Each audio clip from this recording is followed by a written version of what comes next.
What can people do to really become great allies in communities that they're not actually necessarily part of?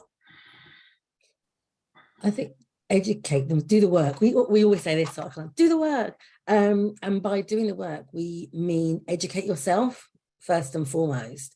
And don't expect that the people who form part of maybe the marginalized group that you want to kind of learn about, don't expect them to educate you. That's, you know, back to what you said earlier, Herbie, about conversations being tiring or exhausting. It's definitely tiring and exhausting if you're the one person in the office everyone goes to learn about, I don't know, neurodiversity.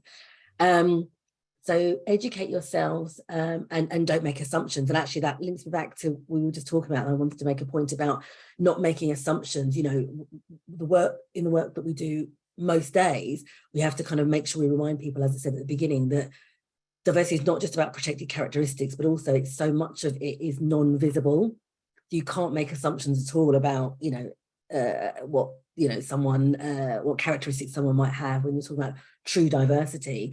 And the piece that someone referenced yesterday in our clients about, you know, white straight dude, is like, yes, but all the other aspects of the characteristics that might fall into, you know, a marginalized group, you know, should also be considered. And you can't just assume just because they look the same. But yes, to your point, it's educate yourself and not put that burden on somebody else. I'm a huge fan in this instance of social media. I don't usually do social media, but I found it incredibly enlightening and empowering to use social media to learn about other people's perspectives. So in my case, around neurodiversity, which was kind of a new topic, I've read, you know, the medical books and journals and things. And I guess, as we said, I get the concept intellectually, but to kind of apply a human aspect or some of my emotion to the topic, where I follow social media and people who are neurodiverse and talk about, you know, how that manifests for them, what exacerbates situations, how they can kind of minimize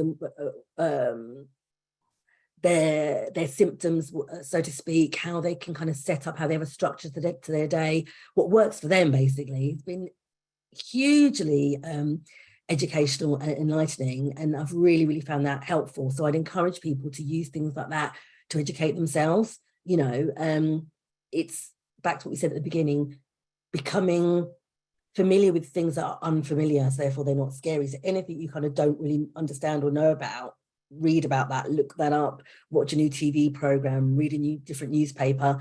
All of the above is a really good way to educate yourself. And the second key thing, I guess, is the piece around challenging that we have talked about, but it's challenging anything that just doesn't feel quite right, you don't think is right. And that's not just the example we gave, I guess, of challenging an individual, although that does count. But speak up about anything, processes, procedures. You know, again, a massive part of the work we do is around recruitment and attrition. And it's look at that stuff and think about, well, is this inclusive? Does this mean that we have, you know, we're attracting the widest pool of candidates? Are we alienating anyone at the first hurdle because we said they need to be somewhere specific tomorrow morning who can't do that? And yeah, just kind of as much as possible, as we referred to earlier, start to kind of almost practice looking at things with that lens of inclusivity. Does this work for everybody? I know it kind of works for me, but if I was X, Y, or Z, would this work in the same way? Would this be accessible in the same way? And some of the things we talk to people about, if it's not kind of, you know, a microaggression necessarily, but it's just a situation that doesn't feel right, you can just ask open questions to people. So how did you come to that decision? You know, what evidence might you have had that led you to think that? In kind of a non-confrontational way, you can kind of challenge situations or people just by asking those kind of questions, and just to hear the answer, or to kind of hopefully for that light bulb to go on for the other people in the room.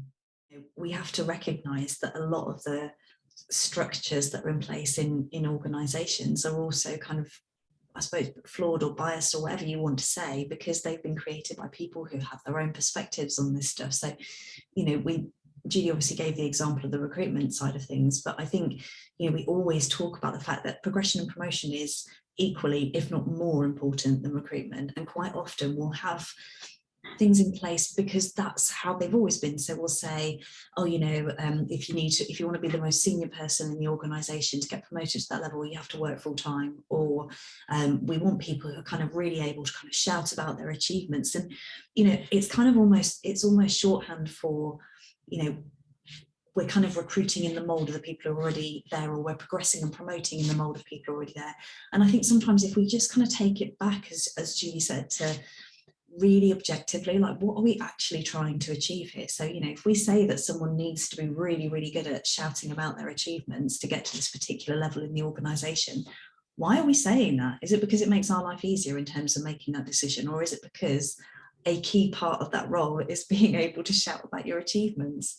And, you know, if we say that, you know, these very senior roles are full time, is it because they actually, you know, do we actually need people to be 5 days a week full time in those roles? Or is it because that's the way it's always been and that feels a bit more comfortable for us? So I think just kind of questioning some of those structures that are in place is really, really important as well.